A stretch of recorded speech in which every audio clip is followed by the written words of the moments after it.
What's up, YouTube? This is Guys Being Dudes Gaming, podcast number 1. My name is Logan Richardson. And I am David Delapaz. And we are here to talk about games. Alright, so this episode for the first podcast, we're going to talk about our top games of 2014, what we enjoyed the most. Maybe you guys didn't enjoy as much as we did, but this is our top list of the games of 2014. These are our opinions. These are not definite. These are not permanent. Do not get upset. Whoever watches this, the 10 people that do. Right. It's just what we enjoyed throughout the year. So, I don't know. We'll get to it, and whatever we list, hopefully you guys enjoyed as much as we did. A lot of these games we did play on the Xbox One, though, mostly because the PS4, while it is a good system, there's not a lot out for it yet. And because he has an Xbox and I have an Xbox, it's just easier, you know? Since I got the PS4 when it came out and he didn't, it's just easier to stay connected through Xbox. So we played all of these on Xbox. These are not Xbox exclusives, but we played most of these on Xbox. So let's get down to it. Top 5 games of the year. Right, so my top 5 might be a little surprised, I'm not sure, but for me, my top... Put this up here so you can see that shit. My number 5 was Sunset Overdrive. Sunset Overdrive? That was your top... That was number 5? That was number 5 in my top 5. And here's why. Sunset Overdrive, when I first played it, as many people, you know, it's the first thing they thought of when they first saw it. Uh-huh. It's very, it's like an aesthetically pleasing game. You start it up, and it's just booming with color. There's color. Yeah. It's just such a vibrant world. And, Definitely. And it brings you into this world and environment with a character that you can just create on your own. And Definitely. And you can make him to anybody you want. You can make him goofy. You can make him serious. You can make him tall, short, fat, skinny. You can make him a bunch of things. It's just a unique game. It's very vibrant. Just ridiculous. Yeah, and not only just the stuff that. Just some of the jokes that they bring at you, uh-huh. It's just like some of them are a little offensive, but some of them are just so out of the ordinary. Kind of reminds me of a little bit of Borderlands in a way. Definitely, I can definitely see Borderlands. I saw a little bit of what's the game called with Jack Black was the dude with the guitar. It wasn't a good game, but it just kind of reminded me of that. Brutal Legends, not in a gameplay sense, but because it came at you in a very vibrant and very outspoken and in your face. Right. I did like that a lot. I thought that was really, really interesting, especially with what you said, the colors.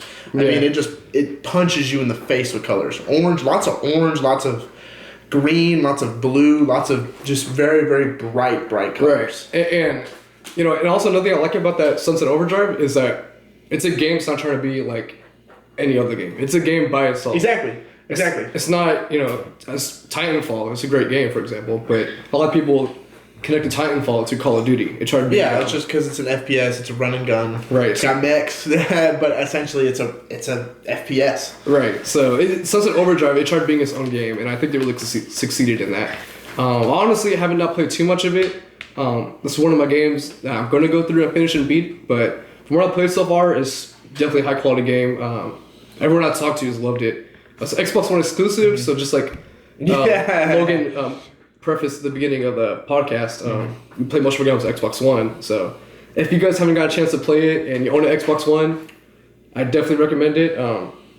It's a good game, and I've played it, I've beat it, I thoroughly enjoyed it. It's a good game. It's a really good game. My only complaint is so the whole game's about grinding and flipping and jumping and doing all that, and that's great. That's done perfect to perfection. But when you get on the ground, it's kind of lackluster and it's kind of boring. Like if you're walking around, you're just like, if there was more walking in the game, I would definitely be, you know, worse because it's not as entertaining just walking around, and it's very vibrant and colorful when you're in the air and you're flipping around and you're doing stuff. It's very awesome. And then when you're on the ground, I don't know, it just seems more dull. It just seems more like a standard third person. Not even a standard, like a bad third person. Yeah, it's interesting you brought that up because I might be mistaken.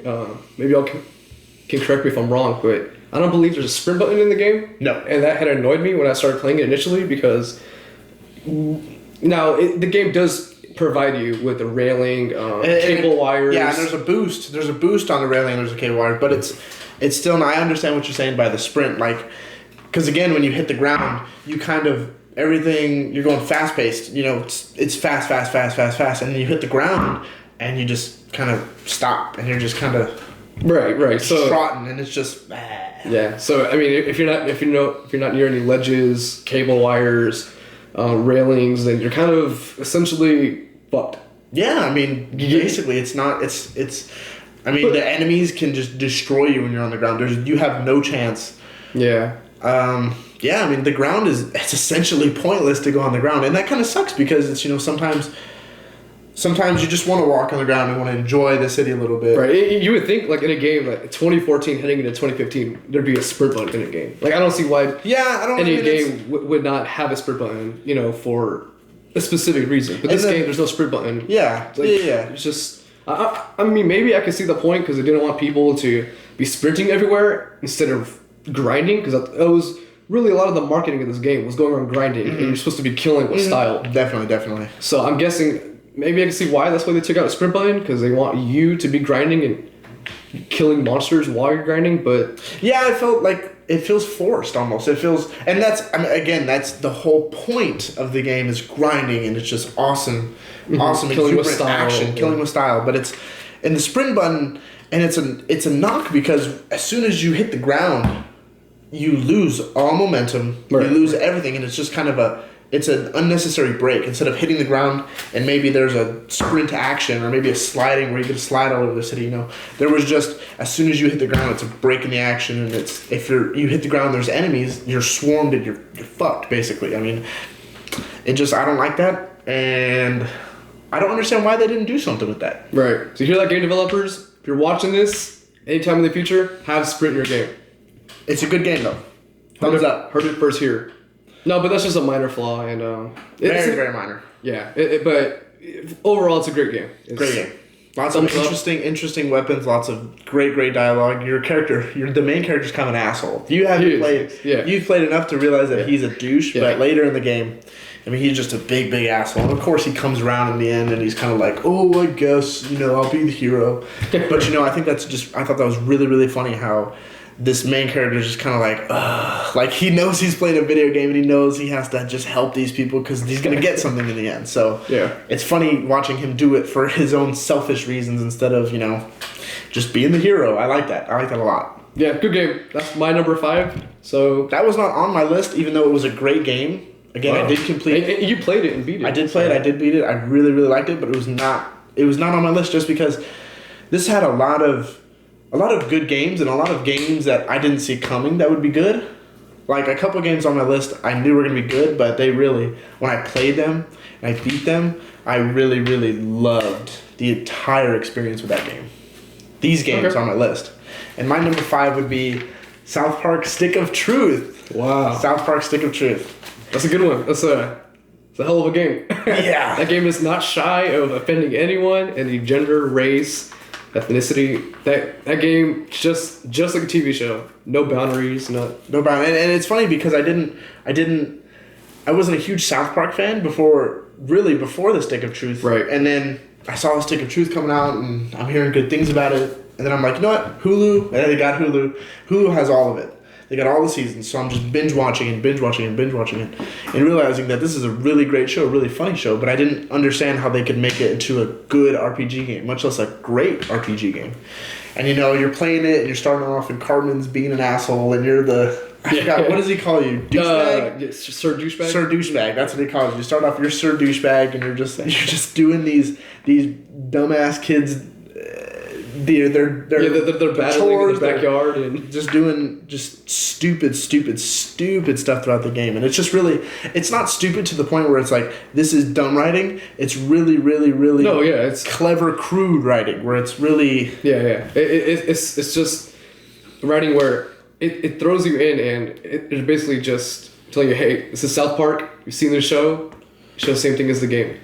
Like I believe like in the very opening not scene of the game, but like the opening moments of the game, you can walk into your friend's bedroom and his mom has a masturbation toy. There's the chocolate thunder dildo. The chocolate thunder, like that, and that's just that's the icing on top of the cake. That's awesome. That a game developer would go through that minute a detail because it was Carmen's mom. They were in Carmen's house and they're going up, and it's Carmen's mom, and she's got and that's a reference from an earlier not an earlier, but an episode from South Park, and it was I just thought that was great. I mean, that's really, really, just knowing that a developer does that and puts that in their game, and this was written by the guys who made South Park. Yeah, good thing it was. It wasn't yeah. some third party assholes that just decided to take the title and copyrights of South Park and make a game out of it. And not know what they're doing. Yeah, this was a legit South Park game, and it has all the humor. It's like a continuation of South Park. It's basically like watching it with really, really fun gameplay. Right. Really, really fun gameplay. That's where I didn't expect this game to shine. Right. Let's describe the gameplay. Well, it's essentially a turn-based RPG. You ever played Pokemon or Final Fantasy, where you take turns and it's turn-based RPG. I guess I can't really explain it. You played turn-based RPG, you know what we're talking about. Turn-based, where one guy gets their turn, another guy gets their turn, but there's a unique twist. Where not so much a twist, but it's a little tweak, which I really liked, which was you could not parry, but you could block. Right. And that sounds really, really little, but when you're doing it, it helps out a ton, and it keeps you engaged more. Like, you attack, and instead of just waiting for them to do their attack and it misses or whatever, you block, and then you're ready to attack again. Right. Or counter with something. I thought that was really, really small, but I thought it was awesome. I thought it was a great thing that they put in. Yeah. And you're right, because, it's not solely focused on how good your character is, how upgraded he is. It takes some skill. Yeah, because even if you're facing like a level 50 boss and you're like level 10 or whatever, you're starting out the game, you still have the opportunity to parry his attack based on your timing, how good you are at the game. Exactly. And, I like that a lot. Now, of course, you're not going to destroy the boss. He's probably going to whip your ass, but the fact that you can put up a little bit of a fight against a higher level because of a gameplay mechanic that they implemented. Yeah. It's just really, I like that a lot. I thought that was awesome. Yeah, so, overall, South Park Stick of Truth, it's interesting. This is, on your top 5 list because this is a game that came out last gen. Well, I guess if people still call it last gen, but, I have... It's, it's a unique choice because most games, people probably choose for 2014 would be, next gen games, PC games. Yeah, no, I really enjoyed that whole. Again, my top 5 is going to be my experience with the game. Right, I'm just really. Yeah, it was awesome. It was awesome. Yeah, awesome game. So if you haven't played South Park Stick of Truth, definitely pick it up. Hilarious, funny. I would not recommend picking it up if you're under the age of 14 or so. Yeah, if you trying to get this for your kid or something, don't. That's not. Yeah. We're not old, but we're not I wouldn't let my little brother play this. I wouldn't let my grandma watch this. It's South Park. Yeah, if you see the show, then you know what to expect. It's just like the show. I don't really have any complaints about it. I felt like I had a lot of frame rate issues sometimes. I felt like I had a little bit of screen tearing. Which happens. Every game, exactly. But besides that, really there's no... And I know it's number 5, and I really don't have any complaints about it, but it's just because, it was just a really, really, really good game. It was really, really good game. Yeah, so if you don't have any complaints about it, I'm guessing number 4, 3, 2, and 1 would just be nearly perfect. Nah, not so much. Yeah. Not so much. Alright, so moving on to my number 4. This game, a lot of controversy. Got some bad reviews, mixed reviews. Pretty sure he knows what it is already, but I really liked it. Alien Isolation. Oh, Alien Isolation. Okay. My number 4. Okay. If you've ever seen the Alien movies, probably the first one, because the other ones aren't as great. Alien 2's alright. He doesn't like Alien 2. He's the very, very small population that doesn't like Alien. No, it's not that I don't like it. It's you just don't think it's as good. Right. Well, because it isn't. It's a shooter movie. It's a good shooter movie. It's a James Cameron shooter movie. It's not bad. That's for another discussion. Yeah. Alien Isolation. If you ever seen the movie, the first Alien movie, this is based off of that, the Nostromo mission, with Ripley, and you're playing as her daughter, Amanda Ripley. And I forget which spaceship she's aboard, but you're aboard a spaceship, and essentially your whole crew is gone, and you want to find out what happened to your mother on the Nostromo mission, and so you're playing, and and then an alien comes on board, fucks shit up, kills everyone. You're just trying to survive the whole game, and it's hell of a scary game. Really scary game. Really scary, really Never- tense, really Yeah.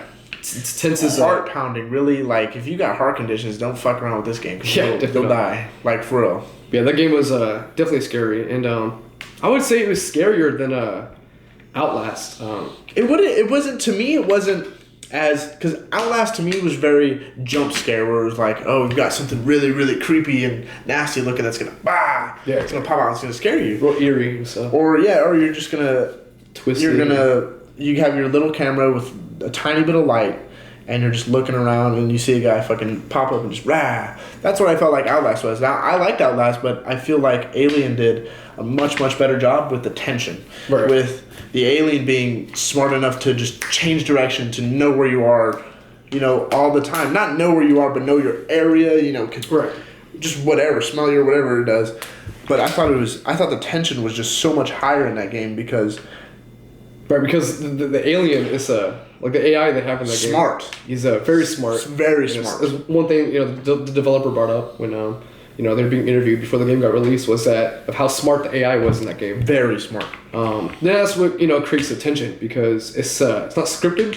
So the alien, he could be anywhere at any point, and Yeah. you can't. So if you get killed by him, you can't go back and retrace your steps and be like, okay, I know he's gonna make this turn, or I Exactly. know he's gonna be in this spot at this certain time. Exactly. That's what makes the game real tense and just real difficult because. You're gonna die multiple times as an alien at multiple places, multiple different times. And the thing about dying in this game is, so the alien is super smart, super fast, super everything. So if you die, Super there's alien. an interesting mechanic where there's no checkpoints essentially. Yeah. There's essentially just save points where Right. there's no auto saves. Oh, there are auto saves after you get in like an elevator, right? Yeah, I think it's after the elevator. Or you beat a chapter. Complete a chapter gives you an autosave. But essentially, you're going off of these save stations. So if you're and walking you're down- vulnerable at the save stations too. So it Doesn't takes pause, about doesn't do nothing. like Takes 5 seconds or so. 4 or 5 seconds, and it's it's if the alien's right around the corner and you're about to die, you have the option of saving right there with the alien right behind you, or you keep trying to go, and it's just go until you find the next save station, and that makes the tension 10 times higher. Right. And also, what makes it really scary is a big ass fucking alien chasing you around. Yeah. A space station. Yeah. I mean, he's like 8 feet tall and he's fucking The alien. alien's good. The alien's real good. They And one nailed thing the alien. I need to say about Alien Isolation, the graphics for that game, just the looks of it are very good. Yes. It looks impressive. That game, that looks next gen. Yeah, definitely, Very, very definitely. next On the Xbox One, it not just next gen in the sense that everything is real nice, everything's real, shiny, but from the movies, there's certain effects like the fog that comes out after you Right. open doors, just minute details that they nailed. Yeah, you told they they got. They really took their time on it, and they really went through the first movie of the original Alien, and they really wanted to make the atmosphere just like the original movie. And they did. They took their time on that. Fuck it up like Aliens, Colonial Marines. Oh yeah. Yeah, a lot of people hate that game. He bought it. I bought it. What was it? Day of launch? I'm not sure, but I bought it launch date, and I played it, and I played the first chapter, and I just tried to tell myself, you know what, this is not a bad game. This is a good game. They had, Bishop was cut in half, and you saw that, and it was just referencing the fans, and it's just a fucking awful game. Gearbox, not a good game. or whoever made it, I know Gearbox had a bunch of outsources or whatever. I mean, they just shit on that game. I mean, the shooting's terrible. The alien AI is terrible. The difficulty, to get a real challenge, you have to play it on the highest difficulty. And even then, when you play it on the highest difficulty, the hardest parts are when you're not even fighting aliens or when you're fighting humans. And it's so stupid how the game is Aliens Colonial Marine, and it's based off the second movie where you're just a badass Marine and you're killing aliens, and it's just, you don't feel badass. It's just a shitty game, man, and it looks bad and it plays bad, and it's just, nope. It's awful, and the story is retarded. Somebody survives. I'm not gonna fucking spoil it because people bitch about spoiling, But the story's dumb. Let's just say they bring back somebody that was dead. I don't understand how they're alive. It was confirmed that they were dead, but this is a much better job. Much better job. Right. Yeah. So getting back to Alien Isolation. I just thought that, I guess. You notice that? Well, guys, this is a little awkward, but for our first episode, I have to cut it short. I'll have a part 2 in a little bit. Have some technical difficulties, but we'll get back to it on the second episode. I'll run your number 4 is Alien Isolation. We love it. Yes. Well, no, I don't feel like we should go through the list. We should. I'm gonna do my number 4 real quick. Just real quick. We'll just blow through real quick. Okay, he's gonna go to his number 4. If it cuts off, it'll be real quick. So my number 4 is Evil Within. I really liked Evil Within. Evil Within was kind of a sleeper for me this year. It was the guy who made Resident Evil 4, the Resident Evils, right. And Evil Within kind of returned to the Resident Evil roots. Now, it wasn't Resident Evil essentially. It had a much different story, but it was he took a different turn with Resident Evil 5 and 6. I don't know if he made those. I don't know if he helped. I would assume he helped. The whole Resident Evil franchise just took a turn. It was just, it took, when 5 and 6 came out, it was shooters. They were third-person shooters, and they weren't great third-person shooters. Especially 6. 6 was terrible. 6 was awful. But Evil Within, I loved it because I felt like it returned it back to Resident Evil 4, and I thought it was even scarier than Resident Evil 4. I thought it was... Yeah, I saw you play some of it, and it looked... It's twisted, man. It's really. I mean, there's some fucked up stuff in there, and that's what I really liked about it. The only negatives I have about it is that it doesn't look as good as I would liked it to look. Right. Another negative people talk about is the story. They're like, the story's kind of... Okay. Fuck, dude.